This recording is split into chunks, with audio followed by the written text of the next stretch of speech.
I met someone who claimed to be the devil, and I think I believe them. Let me start off by saying that I'm not particularly religious.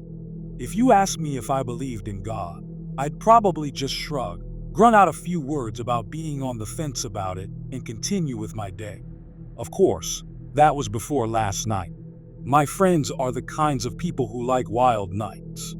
Crazy parties, snort a bit of coke, take a bit of E in the bathroom, maybe hook up with someone, and leave a text on my phone at 10 past, who the F knows, telling me they don't need that ride I'm offering after all. Not to say I don't like a drink, I do, it's just clubs aren't my style. Lying low in a pub somewhere, drink in hand, listening to the TV drone on to whatever channel some scruffy guy in the back barked out for. I guess that's my idea of fun. So when my friends tell me they want to go out for a night on the town, I say sure.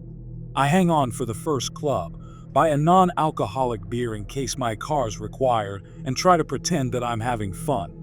By the time I see them grinding on girls, on guys, when they strike conversation with someone who definitely might be a dealer, well, I decide my services are no longer needed.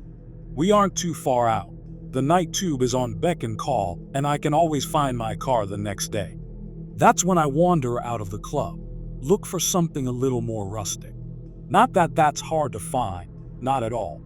I found myself in a bit of a state inside of a bar called the Ragged Feather. Wasn't a fan of the name all that much, but the drinks were cheap, and the largest demographic seemed to be middle-aged men watching reruns of the football. I tried to pretend I hadn't just staggered out of a club with my ears ringing. I slicked my hair back, slipped my phone into my hand, and wandered over to the bar. I took a double shot of whiskey and drank it in one hit. Just because I wasn't at the club didn't mean I couldn't have a good time.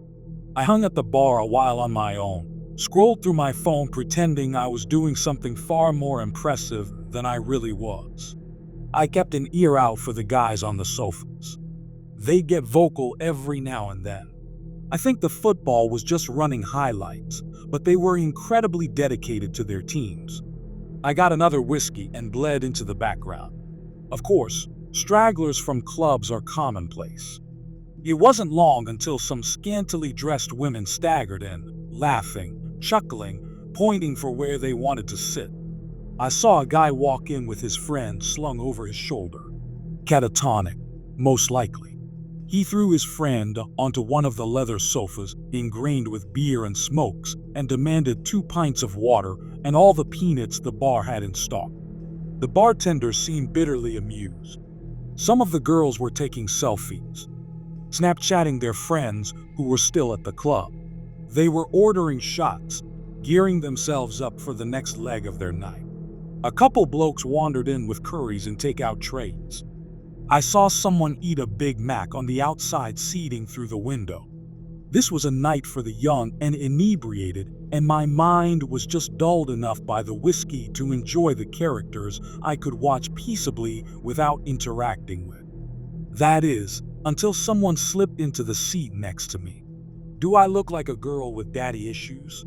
She was of average height, although that wasn't apparent immediately due to the fact that she was leaning her arms heavily against the bar. She was slim, with short and astoundingly bright red hair. It framed her round face, a face that was marred with smudged eyeshadow, smudged lipstick. Hell, it looked like her makeup was in the process of melting right from her face.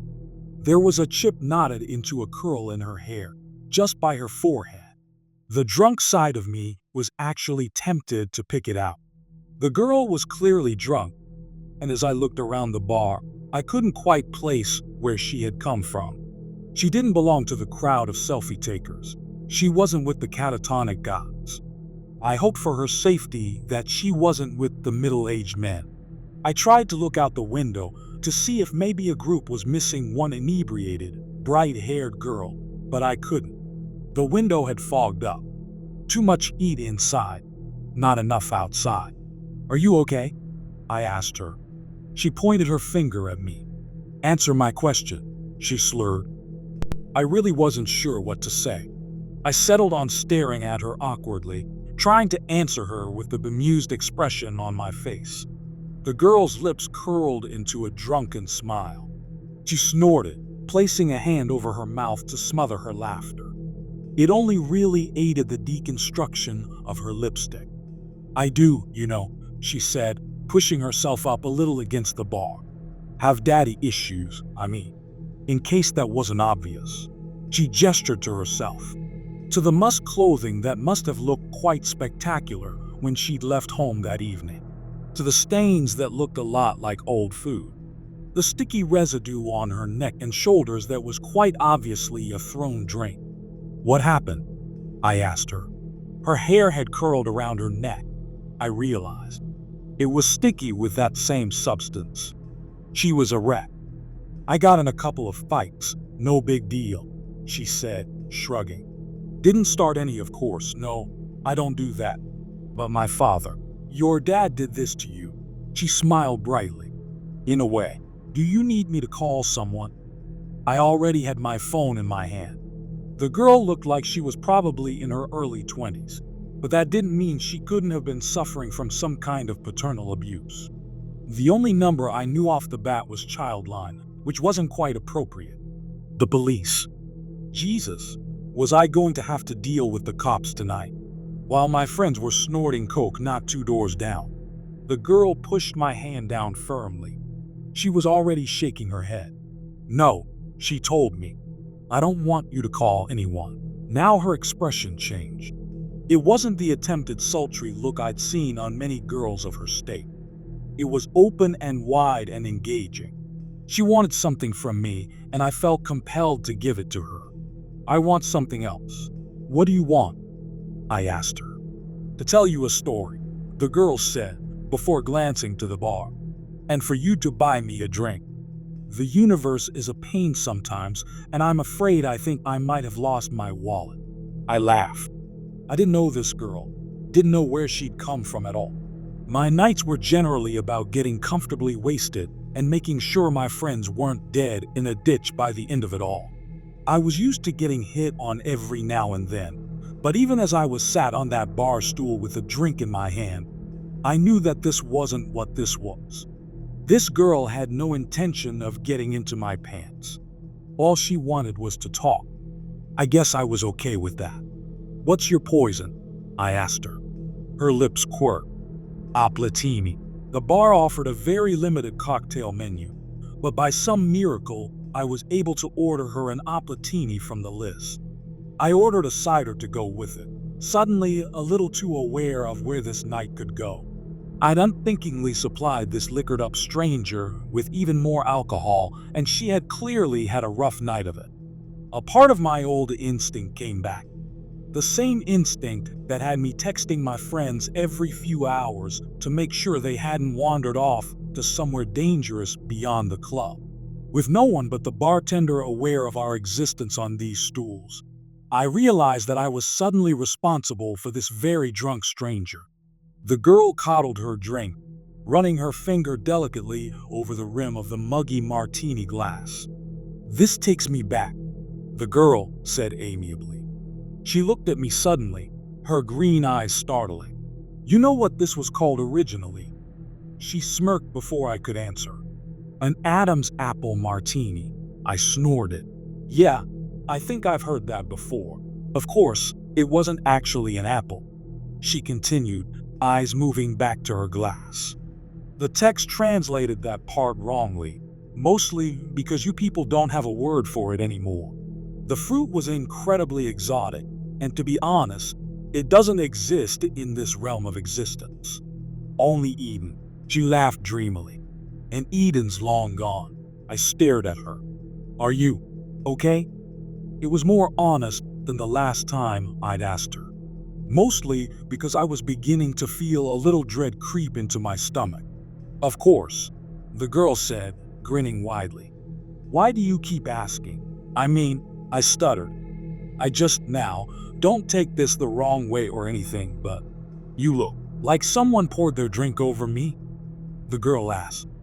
"Like someone else threw their kebab on my dress and another unpleasant chap littered me with his fish and chips?" That I have been hit, slapped around a bit, and left in the gutter for the rats to find me? She held my eyes for an incredibly long time before her face broke out into a grin. Yeah, something like that. Why would they do that? I asked. Why wouldn't they? The girl shot back. People aren't that great and alcohol makes them worse. She shrugged. Sometimes makes them better. Nicer, a little looser in the sack. But mostly just annoying and a little smelly. I looked at her. I watched her knock back her drink. She exuded the intelligence to know just how ironic her words were, but she was neither caring nor apologetic about them. The girl looked at me again. You bought me a drink. Now you can listen to my story. I nodded wordlessly. She smiled, pointing at the bartender and then at her drink. The bartender was already making her another. Eden, the girl said, reiterating her earlier babble as though the words had only just come out of her mouth. They always think that's my fault, you know. The reason Adam and Eve got kicked out of their perfect little nudist paradise. She shot me a knowing glance. Only in Eden can you sit on the grass butt naked and not get a pine cone stuck in your crack. I blinked. I'm sorry, I said. I'm not following. Sorry, the girl said. My story won't make any sense without a proper introduction. She reached out her hand. Hello, my name's Lucifer. She winked. But you can call me Lucy. There's an uncomfortable heat that stretches through your veins when you first go into fight or flight mode. Adrenaline pounds through your blood and all you want to do is get up and go. It overrides everything else. A lot of things made sense when the girl told me her name. For starters, that she was crazy. She had to be. She looked like she'd been attacked on 4 separate occasions in one night, and up until that moment, I hadn't known how that could be possible. Behind the melty makeup and dirty clothes, she was rather attractive and her attitude hadn't come off as catty or rude. If she'd been going around telling people she was the devil though, that gets a reaction out of people. I suddenly felt myself looking at her wrist, down towards her ankles. Did she have some kind of cuff on from one of those mental institutions? Had she broken out of hospital after a nasty bump on the head? Was any of this even happening at all? I really would have to call the cops. I know what you're thinking, the girl, Lucy, said. You're thinking that I'm crazy, that you need to get out of here. Maybe you even think I'm aggressive. Are you? I asked her. Would I be here with you, drinking appletinis if I were? She asked, fluttering her eyelashes.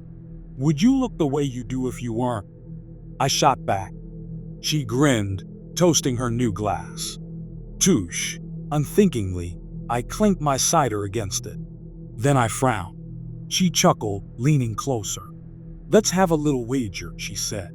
Let me tell you my story, and if you believe me when I'm done, you can't go about trying to get me locked away somewhere.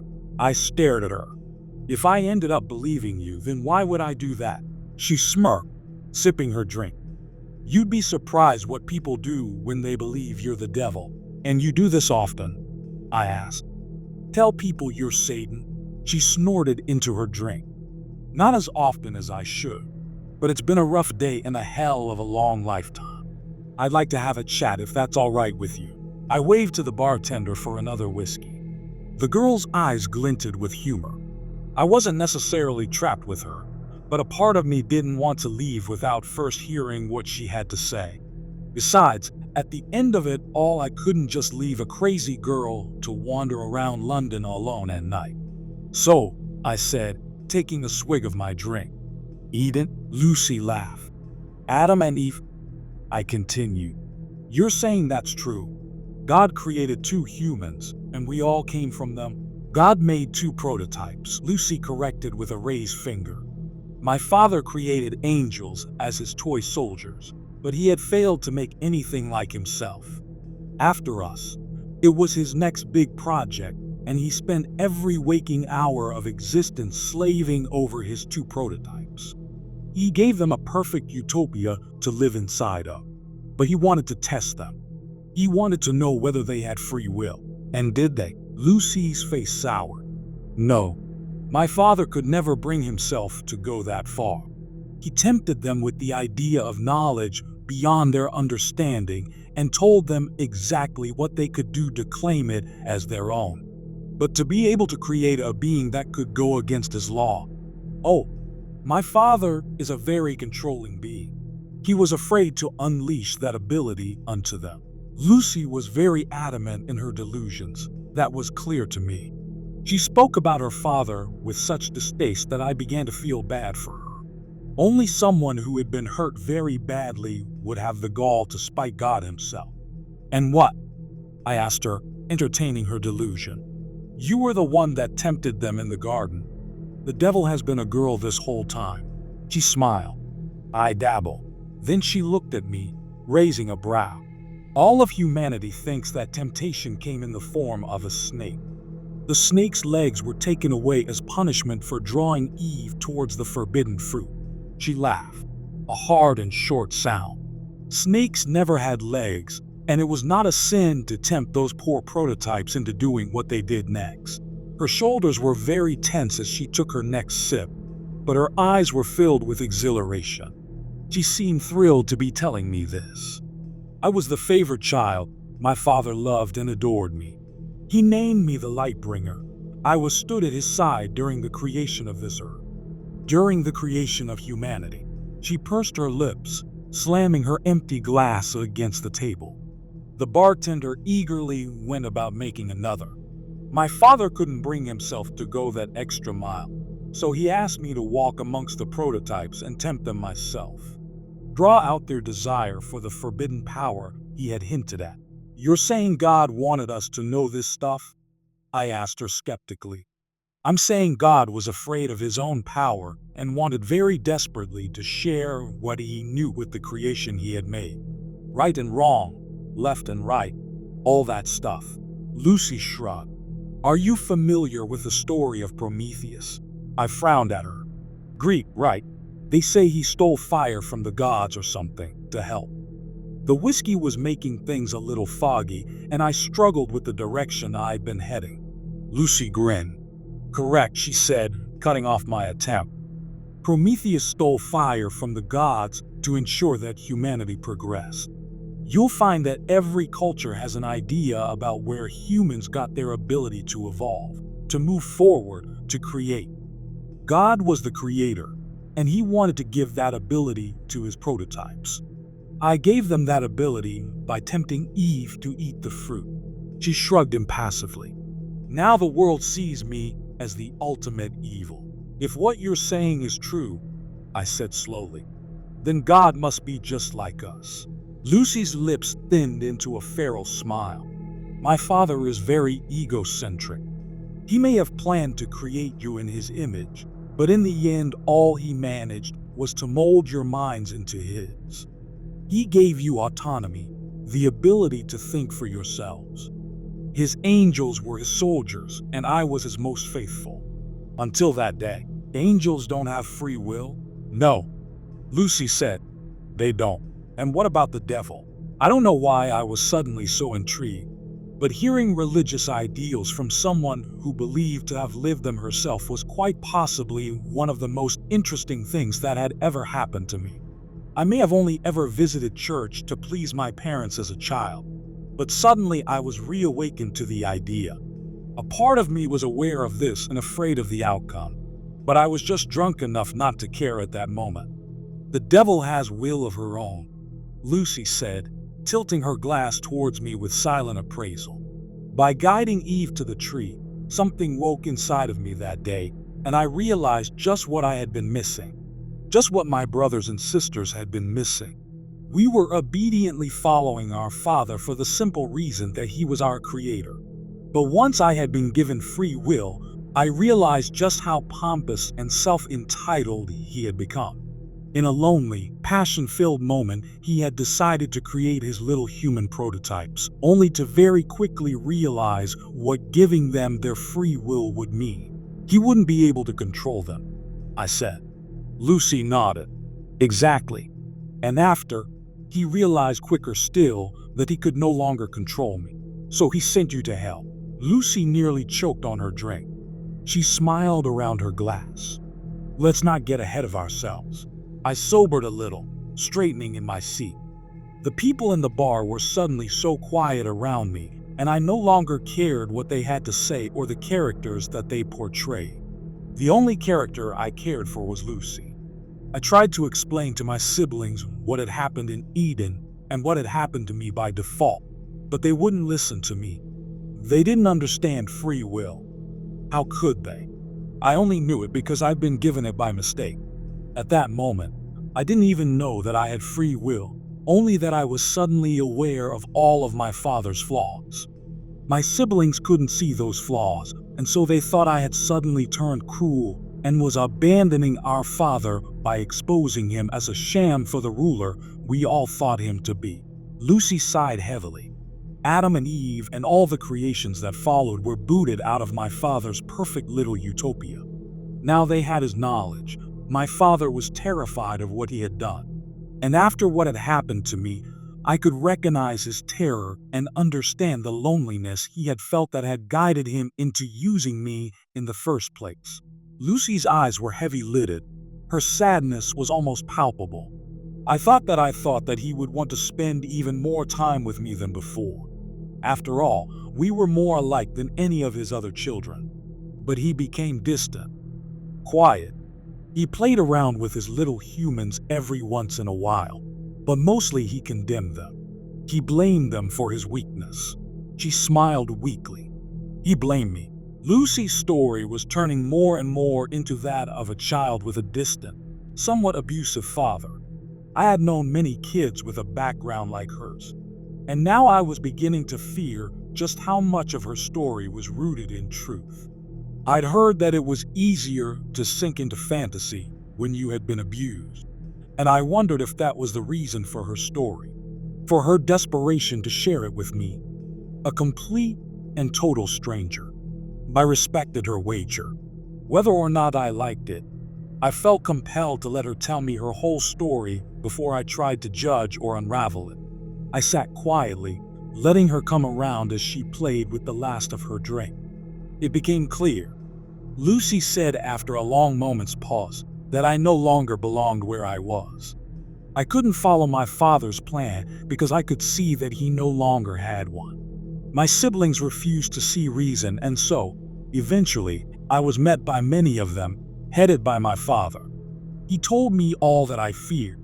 He told me that I no longer belonged where I was. I wasn't an angel anymore.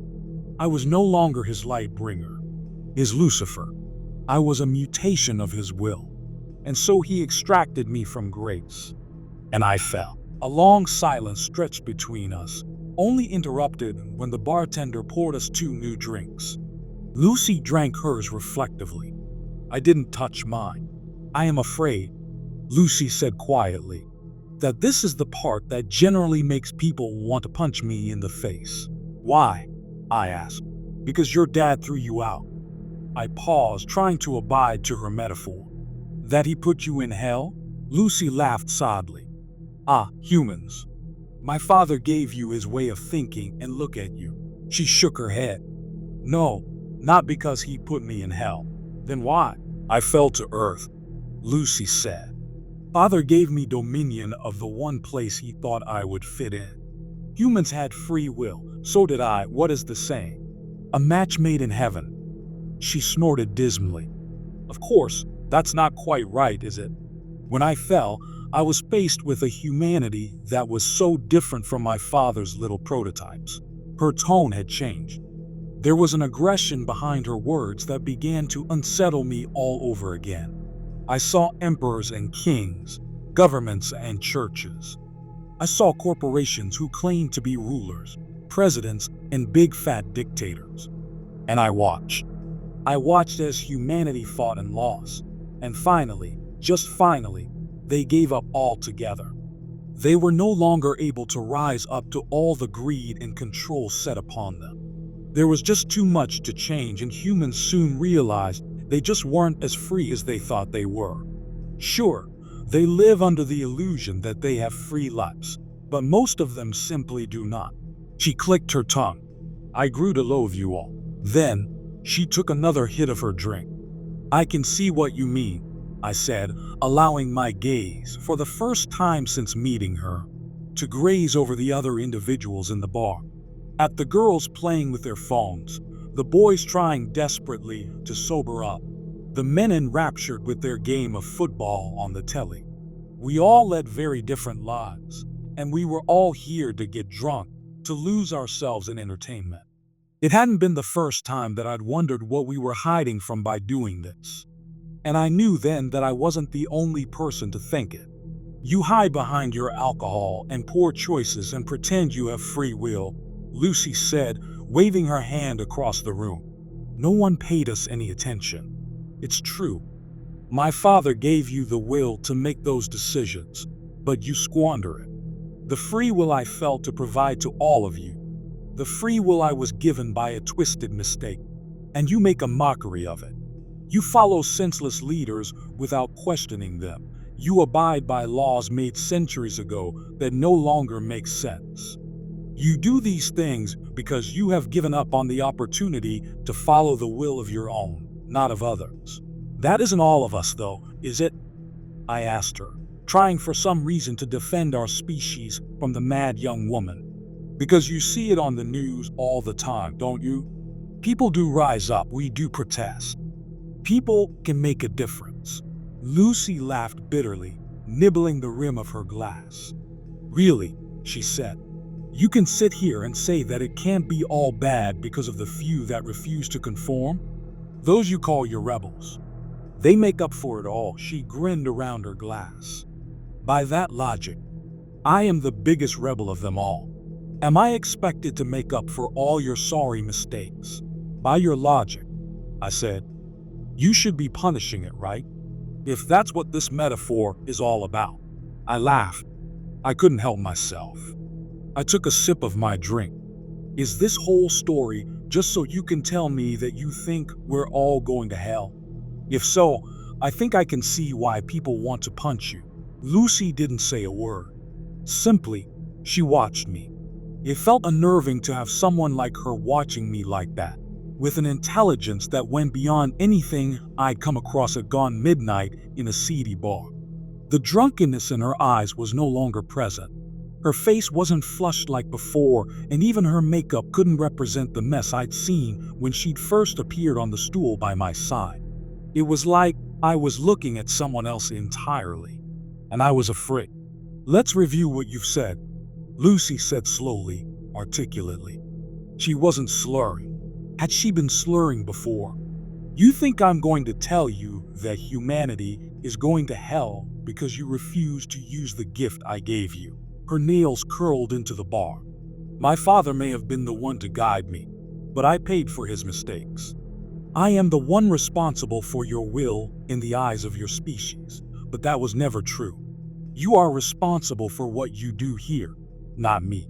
She pursed her lips, tapping the bar as a bartender filled her drink again. Tell me, do you remember my mentioning hell at any point during my story, or was that just you?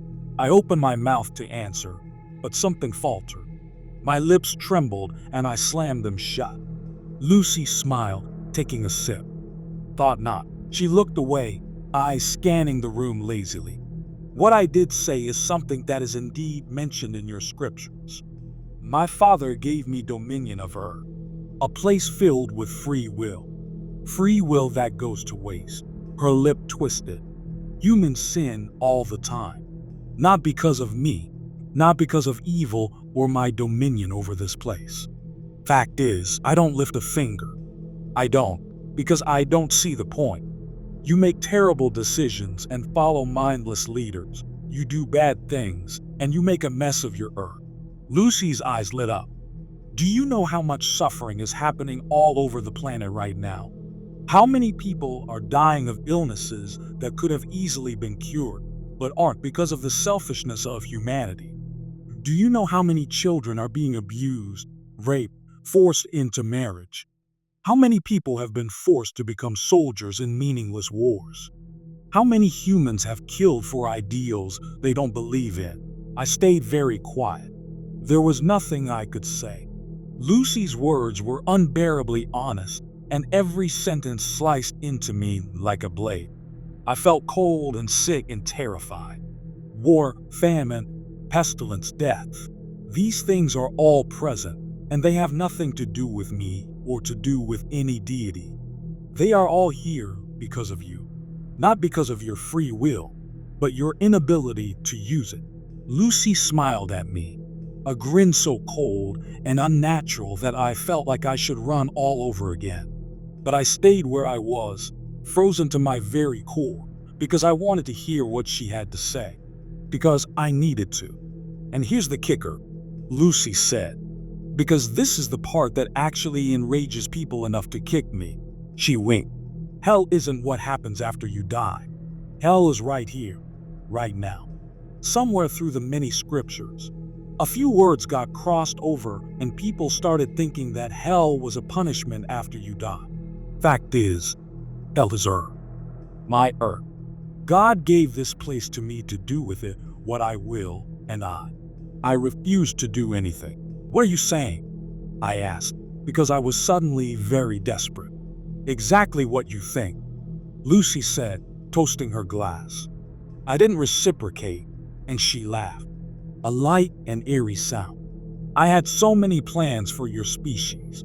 I wanted for us to rejoice in our free will together, to create a place that was free from the cruelty and power my father exuded over the angels, his firstborns. I wanted to make a real utopia. Unfortunately, you humans just don't want that. She shrugged. My father sent me down here thinking I had become one of you. All that I have learned is that he gave you much more of his image than he ever intended. Stop, I said. This isn't funny anymore. Of course it isn't funny, Lucy said, grinning even wider to prove her sick irony. Humans punish themselves by sitting by and doing nothing. They have made their own hell, and you know what's worse? What's ultimately worse? Some of you are so blind to it that you think your life is heavenly. She didn't wait for me to ask what she meant. She simply barreled forward. The rich and powerful, those in positions that steal from everyone else. They get a taste of the good life, that's very true. Then they die, and they don't go to hell. They come back here, to Earth, which is hell. She tipped her head. Are you following? Reincarnation, Lucy said quickly. She practically purred the words. A neat little trick to make sure your souls stay here forever. You get a taste of the good life every once in a while, a handful of you at a time. And that's enough for you to believe that this is some kind of real middle ground, that you aren't living hell every day. Then you die. You die for a moment, and then you're in the body of someone facing the realities of hell. But of course, you never remember the time you spent in a better life. A part of you just has that inkling to hope. That's all. Hope makes you think that it can all get better. She slammed her drink so hard against the counter that it shattered. I didn't do anything, not even when flecks of glass littered my hands.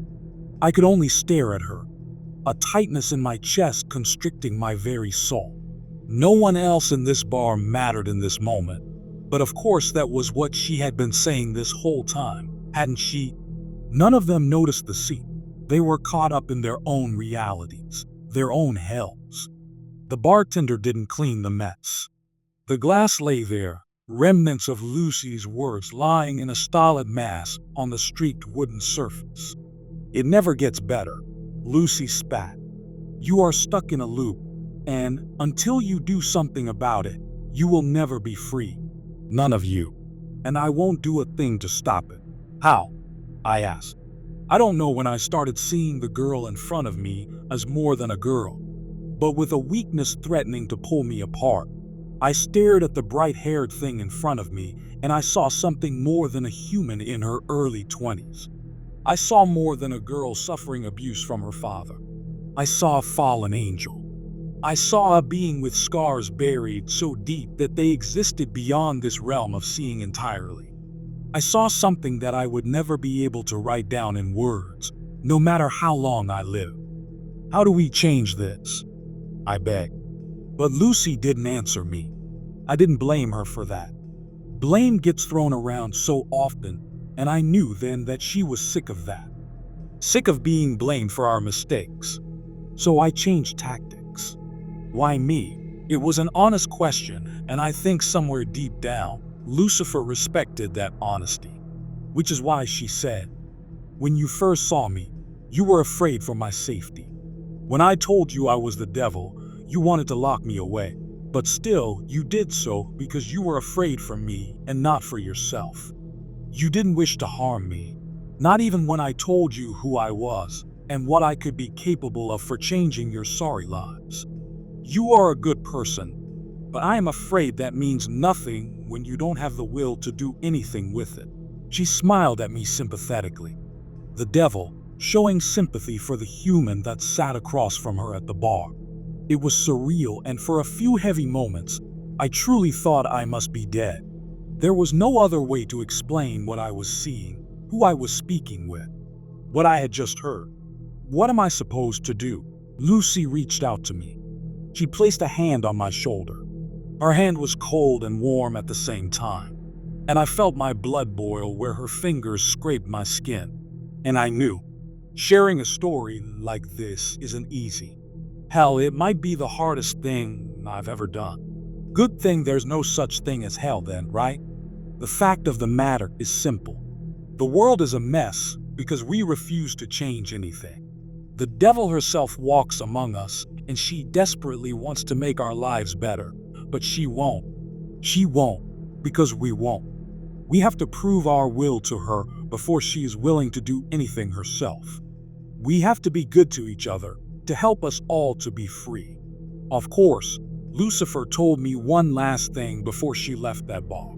One thing that will stick with me until this body is nothing but rot in the dirt. You can tell as many people as you want, but take a good look at me. I have told 5 other humans this night the same things I have told you, and this was their reaction. They have hurt me, burned me, thrown their food and drink at me. Humans are afraid of their free will, and they find it so much easier to hurt than to own up for their own inadequacies. You will only be free when you stop seeing yourself in the same way my father sees himself. So that's what I'll leave you with. Lucifer won her wager that night, and I let her walk out the door. And I beg you to do the same. If the devil approaches you one night, listen to what she has to say, and listen to what I have been able to tell you of our meeting. The devil is real, and she doesn't want to torture us. No, we do that just fine on our own.